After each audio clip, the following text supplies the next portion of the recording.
साथियों, अभी हाल ही में सोशल मीडिया पर एक वीडियो बहुत तेजी से वायरल हो रहा है, जिसमें भाई चंद्रशेखर आजाद जी बहन जी के कार्यालय में फोन लगाकर ये कहते हैं कि मुझे बहन जी से मिलना है और ये भी कहते हैं कि मुझे बहन जी का आशीर्वाद चाहिए।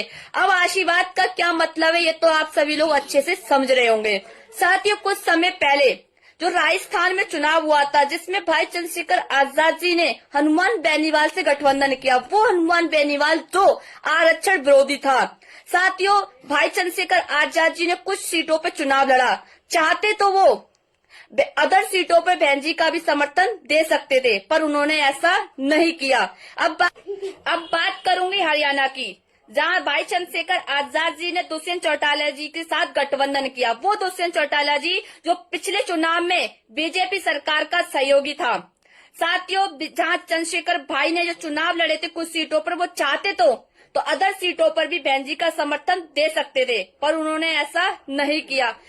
अब बात करूंगी दिल्ली चुनाव की, जहां भाई चंद्रशेखर आजाद जी ने कुछ ही सीटों पर अपने प्रत्याशियों को उतारा। वो चाहते तो वो अदर सीटों पर बहन जी को भी समर्थन दे सकते थे, पर उन्होंने ऐसा नहीं किया, बल्कि उन्होंने समर्थन केजरीवाल जी को दिया। उन्होंने ये भी कहा कि हम चाहते हैं कि केजरीवाल जी यहाँ से जीते। आप समर्थन दे रहे हो अन्य पार्टियों को और आशीर्वाद मांग रहे हो बहन जी से।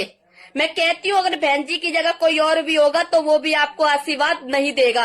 अब मैं बात करूंगी आपकी और आपकी पार्टी की विचारधारा की। आपकी पार्टी में मैंने अपनी पूरी ईमानदारी निष्ठा के साथ काम किया, पूरे तन मन के साथ काम किया। धन तो मेरे पास था नहीं जो मैं आपकी पार्टी को दे सकती, पर अपनी पूरी ईमानदारी के साथ काम किया।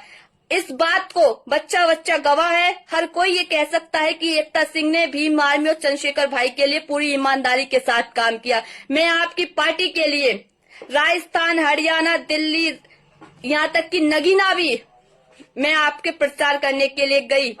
बीच में एक हादसा भी मेरे साथ हुआ, मेरा भाई चला गया, पर मैं भाई खत्म होते उसके 5वें दिन में नगीना फिर पहुंच गई आपका प्रचार कराने के लिए, आपको जिताने के लिए।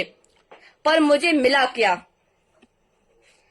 जब जिले और मंडल के लोगों ने मुझ पर टीका टिप्पणियां की, मेरे कैरेक्टर पे उंगली उठाई गई। जब इस बात की शिकायत मैंने ऊपर की तो मुझसे ये कह दिया गया कि पार्टी संगठन की बदनामी होगी, इस मामले को यहाँ दबा दिया जाए।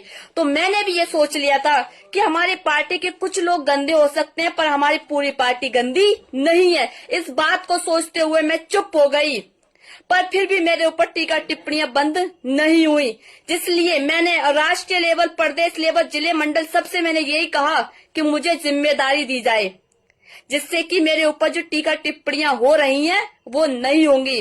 पर मुझे आज 1.5 साल हो चुका है।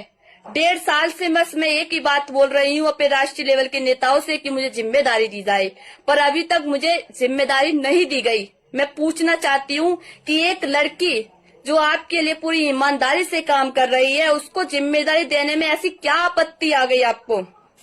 और मैं पूछती हूँ, आप जो बड़े बड़े मंचों से महिलाओं की बात करते हो, आपके राष्ट्रीय लेवल में कितनी महिलाएं या कितनी महिलाओं को आपने मंडल और प्रदेश का प्रभारी बना रखा है, बताइए मुझे।